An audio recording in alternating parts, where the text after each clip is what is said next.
Welcome back to the Nomad CEO. I'm here with Chris Marhefka.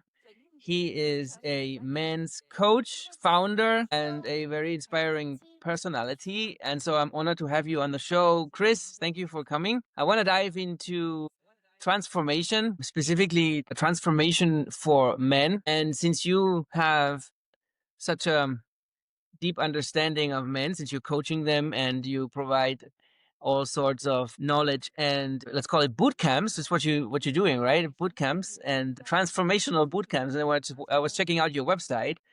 I want to ask you, so how did you end up doing that, and why did you start with this practice in the first place? Yeah, there's a bit of a long story to that. The short story is I got into this because I went through it in my own personal life. I had what most people would call a dark night of the soul or a rock bottom moment, and that led me to really questioning everything in my life. At this moment in time, had just turned 30 years old. I had, from the outside looking in, I had everything that most people would call success. I had successful businesses. I was running multiple at the time. I had just gotten married, had a house and real estate, and just doing well financially. And so in my mind, I was like, wow, I should be happy. I have all these things. I have all these toys and things, and everyone says I'm doing well. But yet I feel so empty inside. No matter how many more things I acquired or achievements I gained, if you will, they didn't really fill that hole. And that kind of, I just kept, for my whole entrepreneurial career and for my whole adult life at that point, I just kept going harder. Anytime I was like, okay, I need to achieve more. Maybe it's more money. Maybe it's another plaque up on my wall or whatever it may be, and another achievement. And, every time I did that and I worked harder and I pushed harder, and I got the thing, it still was the same. And so this all kind of culminated for me right after, like I said, right after I turned 30, 3 months later, and this was 2016. And I had this stress-induced brain injury. I was in the middle of a workout competition, actually, so super high intensity CrossFit competition. And the lights went out, and basically it felt like a grenade went off in my head, and all of this pressure just kind of culminated in what we found was like the capillaries in my brain were ruptured, essentially. And this led me on basically the path that I'm at right now, which is like how to create more freedom in one's life, how to have more responsibility for one's life but from a place of choice, not from burden. And so I kind of got into this work. I was like thrown into it. And this injury basically stopped my ability to work the way that I was. I was working 7 days a week, all hours of the day. And I was super stressed all the time. And then all of a sudden in one moment, I couldn't do that anymore. I tried, and this headache would come back on for months and months and months. Every time I got really stressed, this headache would come back on. And looking back, it was such a blessing because I was only 30 years old when I learned this lesson. A lot of men go their whole lives building stress until it gives them a heart attack. Fortunately, I learned it at 30 and it didn't cost me my life. But what it did cost me was looking at the world completely differently.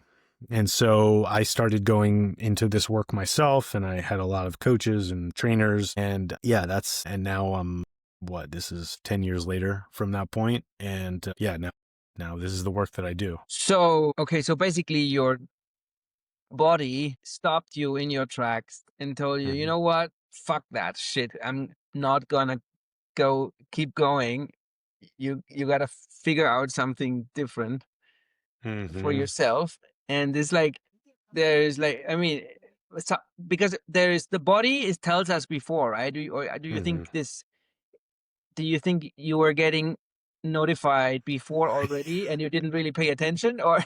Yeah, I use the analogy is like I was getting the notifications, but they were turned off, like on my phone. Like I turn off the notifications, and that's what I was doing. I was just blocking them all. I had all of these signs and signals that I could have easily listened to those and it would have been a lot less painful, but I turned the notifications off. And I do believe that. I believe our body gives us increasing signals when we need to pay attention to something. And the volume keeps getting turned up and it keeps repeating until we finally pay attention to it. Yeah, life has this tendency to get louder and louder until we listen to what we need to listen to, right? So, wow, yeah, that's brutal. And then there's just no other option. So what's the difference now? How does a good life look to you now Mm. as compared to before? Yeah, I'll go through the general ones that I would say makes a good life for all, and then I'll say mine may be somewhat unique and specific to me, but I do see a lot of general ones that go for all people. The first and primary one in my way of looking at things is a value-driven life. And so what I mean by that is doing the things that are truly most important to you in your life. This means in your actions, in your thoughts, what you're putting your energy towards, is having a very concrete system of values and principles at which you lead your life from. That is one of the things that I think is missing. I said that one first because I think it's one that's missing for most people. Now, I learned core values and mission statement and vision when I became an entrepreneur and a business owner. So I kind of got entered into it that way. But then I learned, oh, you can actually have this for your life as well, not just for your business. And most people are walking around today without a clear, grander vision of their life and the values at which they hold important to them. And that's why many people are easily swayed in their life, because they don't have a very strong foundation of what they believe in.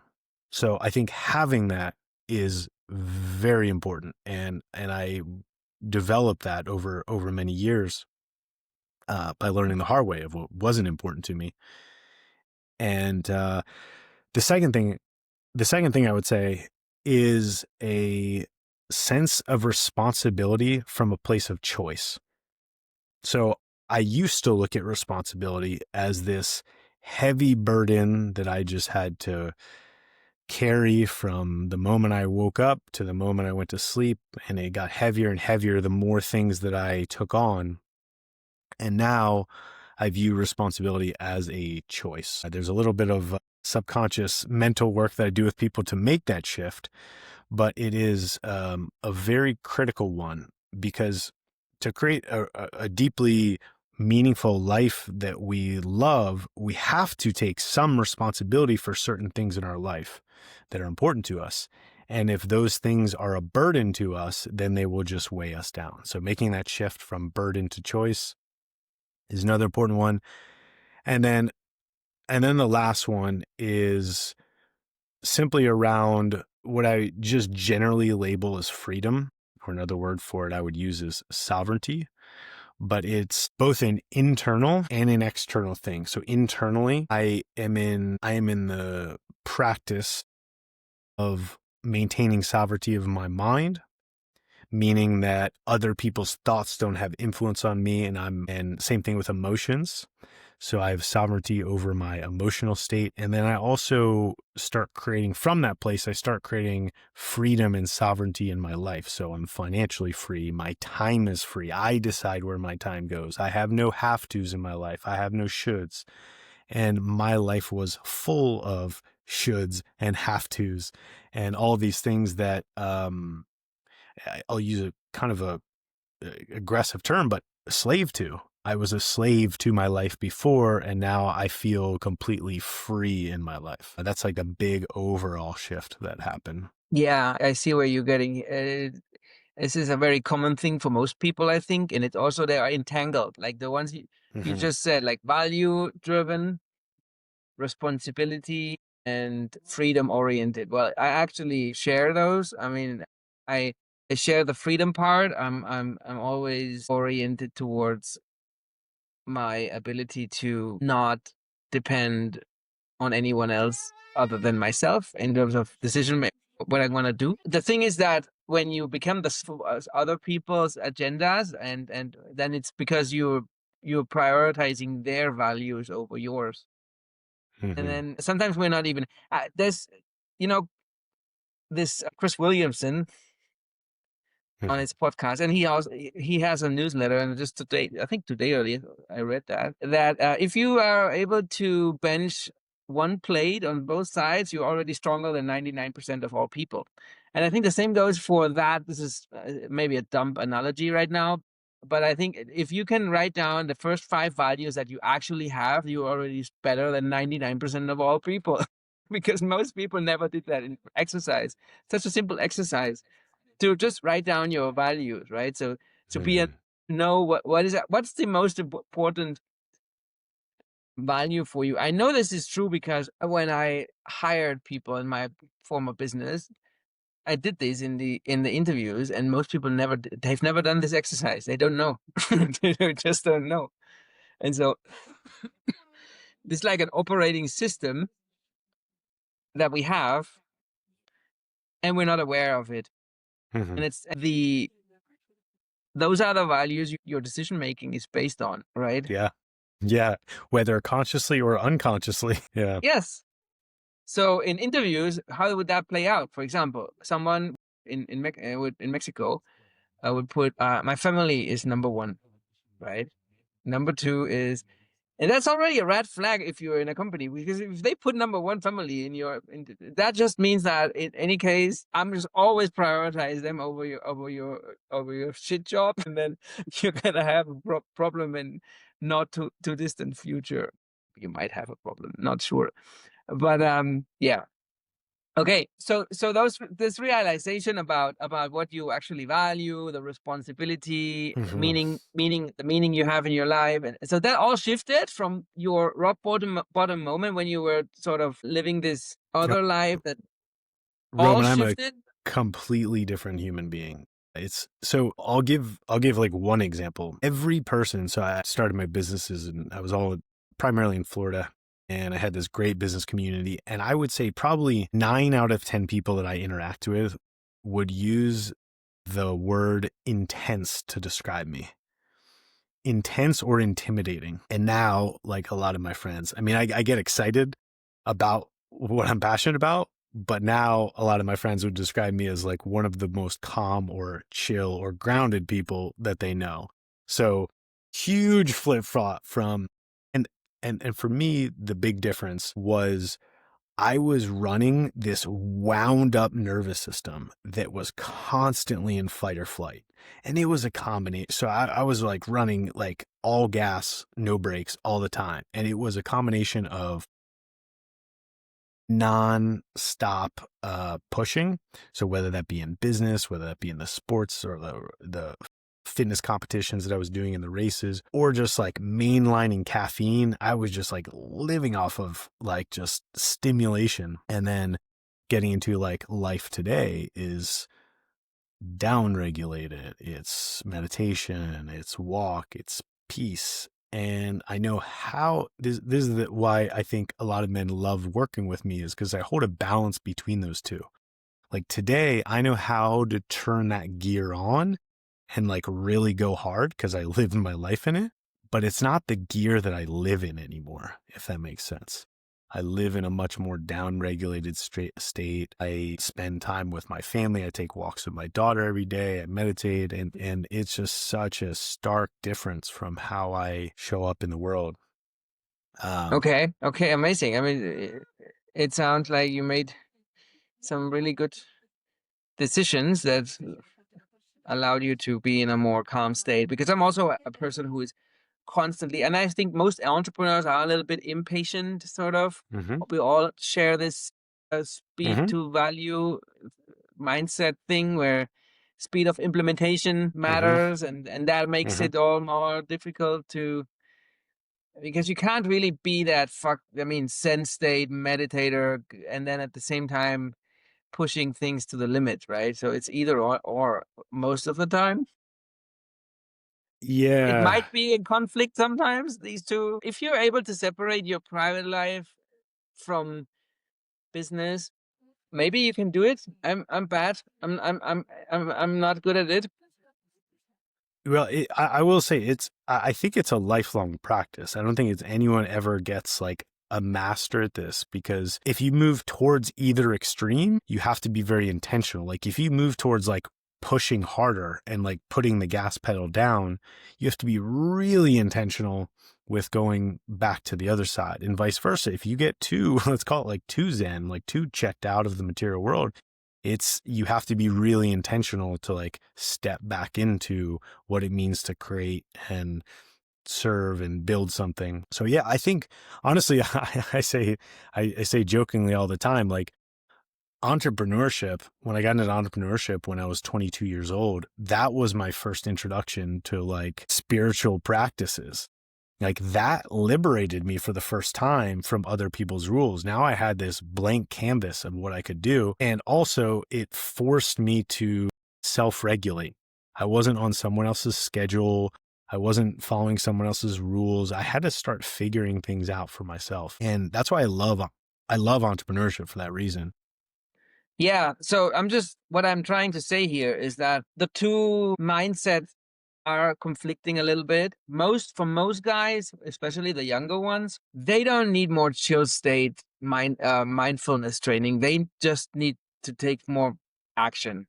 Most of them, I would argue. So this applies because you come from a place of, okay, I've already created abundance. I've already have a family, which you're blessed. I've made money. I'm free. And now I'm gonna slow down because it doesn't really help me to be. I'm wrecking my health. But this is a unique case, I guess, because not unique. I mean, there's a lot more men who have also that situation. But I would still argue that 80% of men, they want to be where you were. They give up a lot of things in order to be in that place, in that position, so that they can choose to do less and still be okay. Yeah, I agree with you in so many ways that lesson of like going hard and doing something you like really care about doing and building something in the world, creating financial material freedom is so important, especially for men. And I think that's actually what our younger years are for. We have this robust, resilient body when we're younger that we can push harder and we can learn what it's like to hustle and grind, so Yeah. that we do actually build something we care about. Now, I think, again, the reason why people love working with me is because I can help bring awareness to the balance of that. Because I've been there. I know what it means to go at that gear. And also it's pretty clear when, like, for instance, a client of mine is showing signs that he has lost control of it. I'll put it that way. So a client of mine Got it. makes, like 3 to 4 million a year, like very successful. But he told me in a session that he could not take a break to go outside and walk for 20 minutes during the work hours. That is, again, externally looking in, he's nailed it. Like he's crushing it.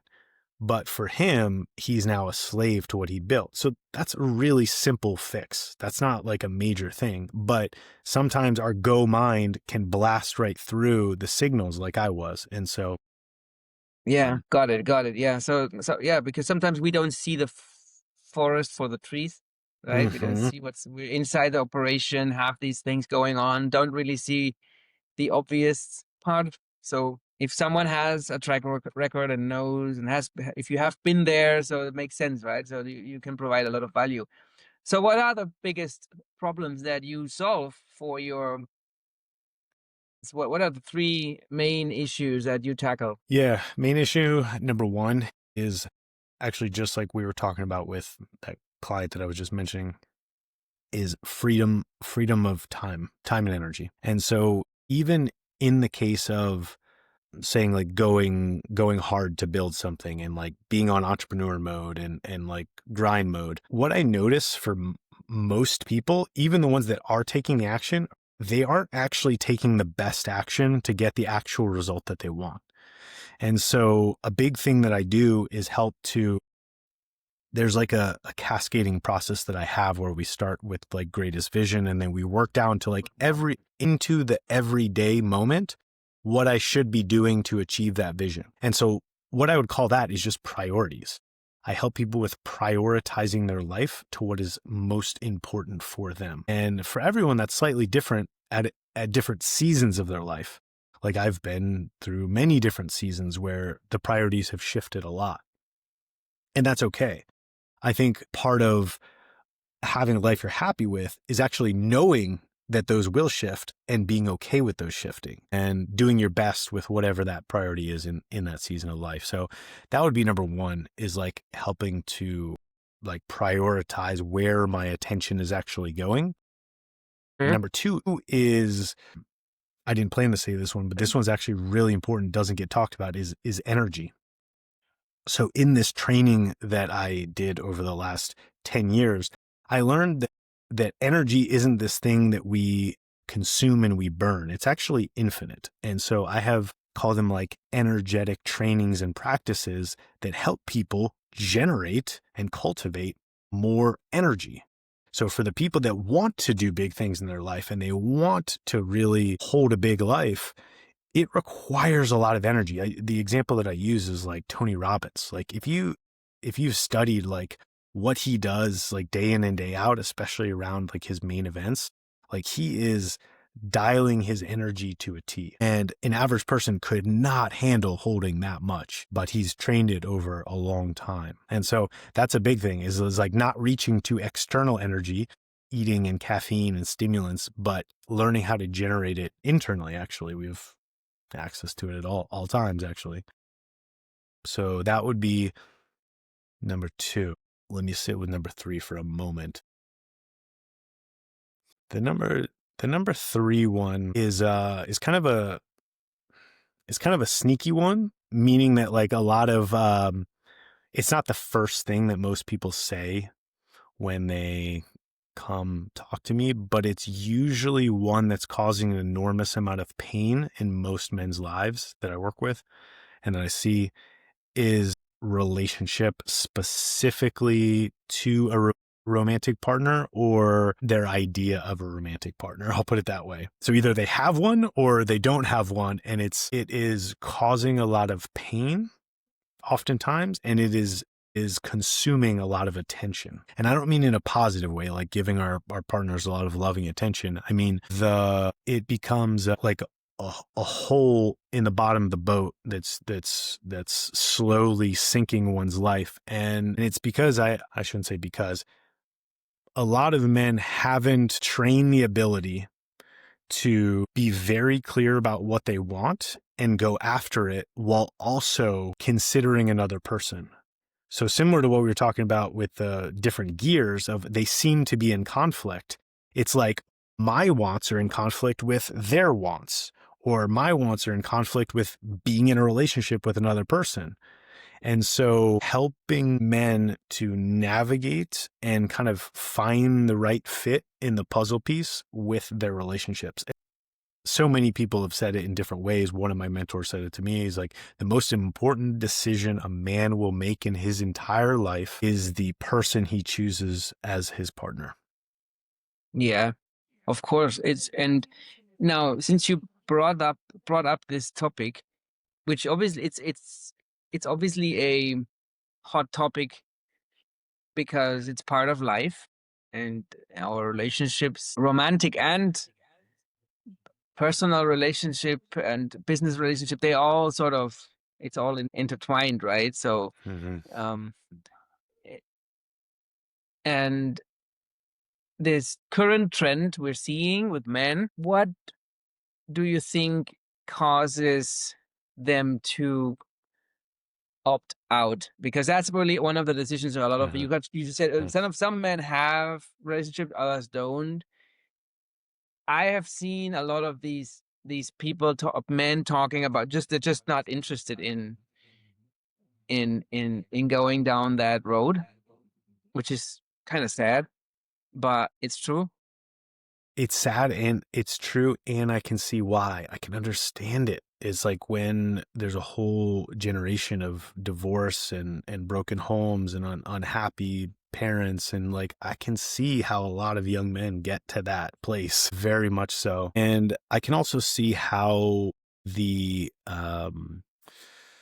pressures of life have like the cultural pressure. And there's plenty of reasons why we can go into why that's happening, but there's so much cultural pressure like on young men, and it's almost like they don't have enough bandwidth to like hold all that pressure and be successful while also having a relationship. And this is how I felt to a T, to the point to where I would put, back in the day, this is my past self, I was all work all the time, and that priority was like way up here, like what I was building and what I was doing in the world. And then my relationship, I was married and I was with my ex-wife for 10 years, but that priority was like way down here on the floor because I didn't think that I could have both together. And, obviously that was a part of the reason why we're not married anymore, but I could very much understand it. Yeah, there's a couple things that I go back to for myself, and it's hard to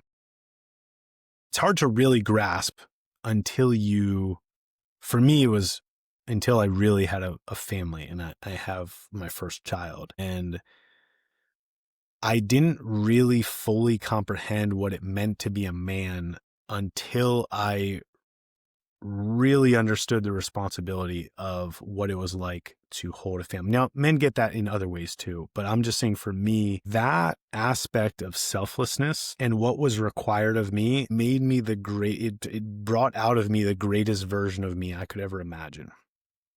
Not only that, but again, having gone down the road of grind and like on the path to giving my entire life to material success, I was on that path. I got to the end of that path for me, and I realized it was still empty. And so for me today, so much of my joy and my fulfillment and my happiness for life is the moments that I spend with my daughter or with my wife and the family time that we have together. And I'm now conscious enough to know that I can hold both of those simultaneously. I can do good work in the world and I can do what I'm on here in this planet to do, but I also still choose to have a family and a close family, a family that I spend time with. And I don't think there's a lot of great examples of men doing both. That's what I was kind of getting to. This whole rant that I was just on, I don't think there's a lot of great examples that a young man can look up to and they're like, wow, there's someone I look up to in business and what they've created and like what they stand for. And they also have an amazing family life. They're much fewer. Yes, I think that's true because we're not prioritizing, or we're not, eh, I think we are not giving family the value it was. Before, family was it was an institution, and Mm-hmm. it was cherished, and people would proudly share Mm-hmm.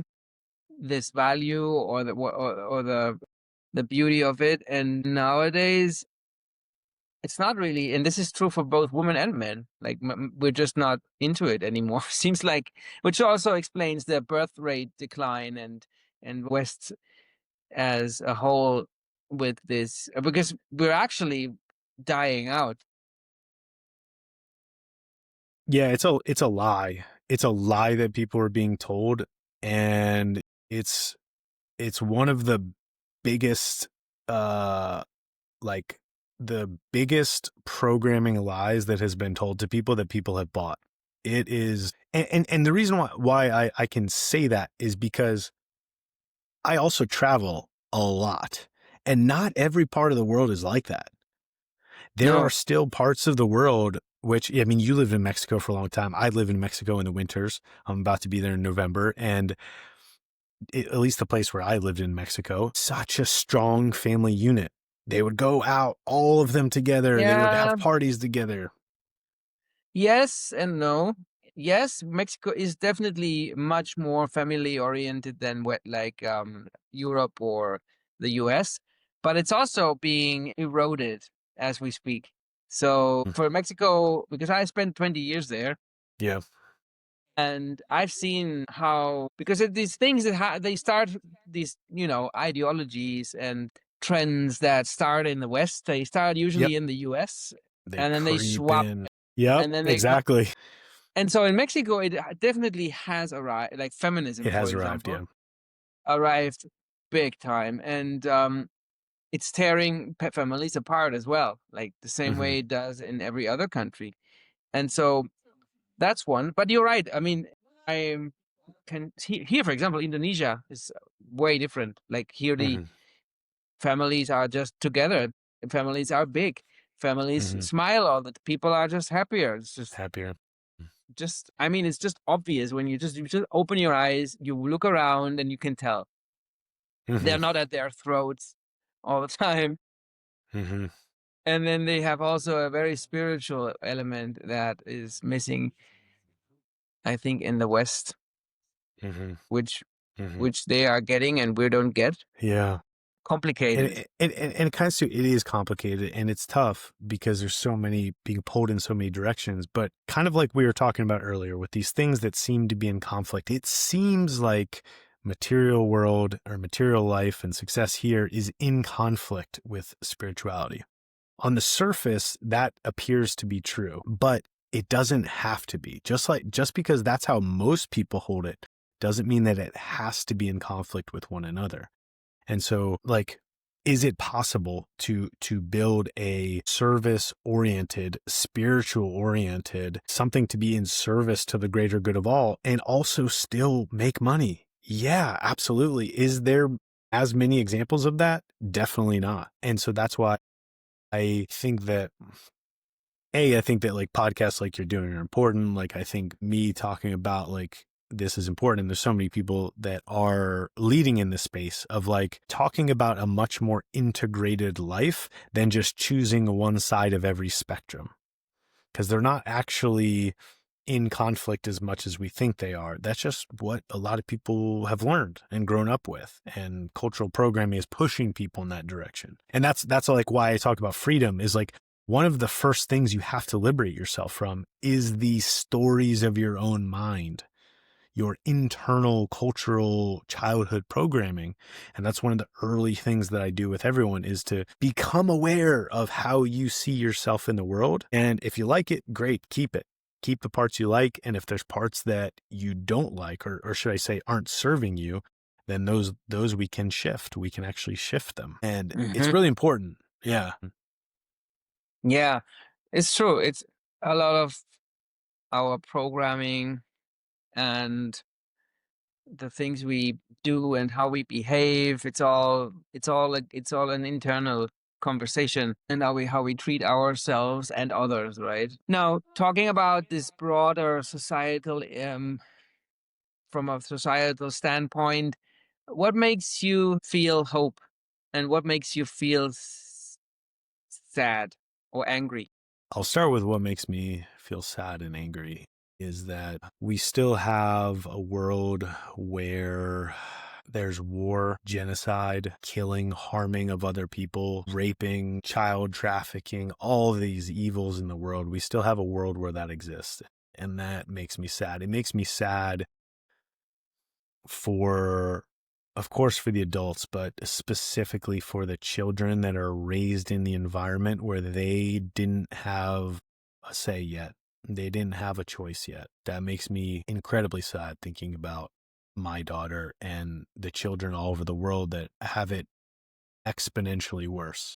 It makes me mad that it seems like some of that evil in the world is specifically oriented towards the benefit of a very, very, very small group of people at the detriment of a very, very large group of people. And I think it's a really sad state when a human being sees another human being as less than or themselves as greater than. I think that's incredibly sad. And that says more about the distortion and the pollution of their soul, that they can actually see a human as another human as less than. What makes me incredibly hopeful is, I ran a retreat a few months ago and there was 3 young men there, two 18 and one 19. And then we also had men in their 60s, and I think 60s was the oldest, but this one. And one day we had we had a lunch and we invited the elders and we invited we were calling them the young bucks. We invited the young bucks and the elders to sit, and we all had lunch together, myself and my other facilitators.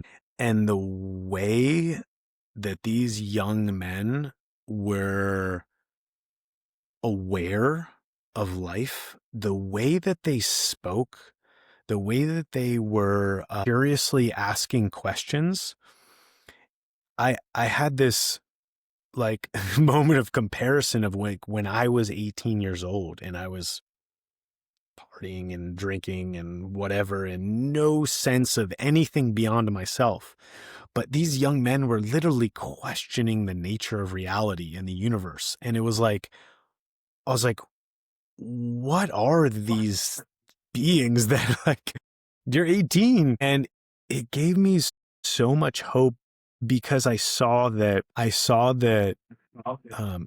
I won't try to go too woo woo, but consciousness is raising on this planet. And the children that are being born today in a household of love and consciousness are coming in with an enormous amount of like spiritual gifts. And when I see that, it's like gives me enormous hope that those will be the next generations of leaders.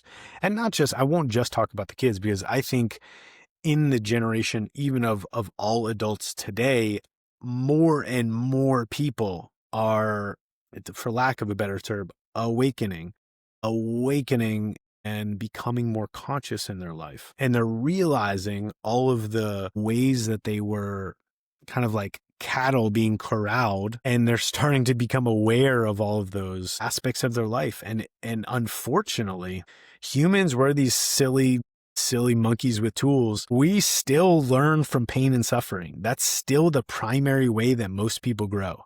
And so despite all the like the pressure in the world and all the pain and suffering that a lot of people are going through, it seems to be, and this isn't my design, but it seems to me that it's also leading to an enormous amount of people waking up to more of reality. I'll put it that way. Yeah, I agree. Because it's more, even though there are bubbles of people that think and act like-minded people, that what we can observe, I think, is, and this is something that has only been true for the last 20 something years, that because before that, people would get information from limited sources, right? Very controlled, limit. So, and then social media happened, and now alternative media happened, and now people start to get their information from other sources, much more diverse. There's obviously downsides to this and upsides to this, but I think more information is, generally speaking, a good thing. So that there was this crazy comparison, right? And that in today, in Black Africa, in Congo, a 5-year-old boy has more information at his fingertips than the president of the United States 20 years ago. Yeah. This is true, because it's undeniably, it's true. And so that's a good thing. But what we do with this information and where we had it, and that's a completely different story. But I also derive some hope from, because at the end, truth will prevail. This is I think the truth is always going to win at the end, even if it's going to take a while and the pendulum swings and things don't go the way they should at the beginning, and there's injustices, and there's, all of what you've mentioned. But sunlight is the best disinfectant, and truth will prevail. So give me hope too, I guess. Yeah. Okay. Now, before we wrap up the podcast, is there anything else you want to touch upon, like maybe a shout out to the audience? Where could people Yeah. find you? What should they just go to your website? Yeah, my website is a great place to find everything that I have going on. It's chrismarhefka.com. And I also run the men's work company that's called 13 Pines, 13pines.com, all spelled out. And yeah, I mean, I have constantly retreats and programs. I have a wilderness retreat coming up in October in Sedona, Arizona, in the US. I have online programs. Starting in October, I'm starting a 6-week program to help people free up their time. The promise is 5 hours a week by the end of the 6-week challenge. So five hours every single week. So 20 hours a month free for people, and that's to do whatever they want with, to work more on their business, to start a side hustle, to spend time with their family, to rest, to get their health in order, to work out, whatever it may be. Learn guitar. I'm teaching people 6 weeks, a different skill and technique every single week to essentially make space in one's life for the things that are important. So it's like the most foundational thing that I do is free that time so then they can direct it. So that challenge is going to be starting in October, and yeah, people can find that. And the retreat. The retreat is October 16th through 20th in Sedona, Arizona, if people are. How much is it just to participate? The retreat? Yeah. The retreat is 950 or 947, something like that. And how long does it how long is it? How many days? It's 4 days, 4 nights, and this particular retreat is just for men. We're going out into the wilderness. We have a professional expedition guide who's going to be taking us through, like, essentially like canyoning off of waterfalls, and we're going through the most epic hikes in Sedona area. Really.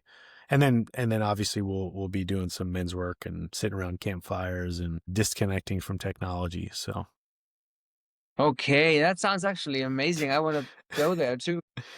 yeah, it's amazing. Oh, nice, nice. Okay, cool, man. Thank you so much for your time. It was really interesting and I enjoyed the conversation a lot.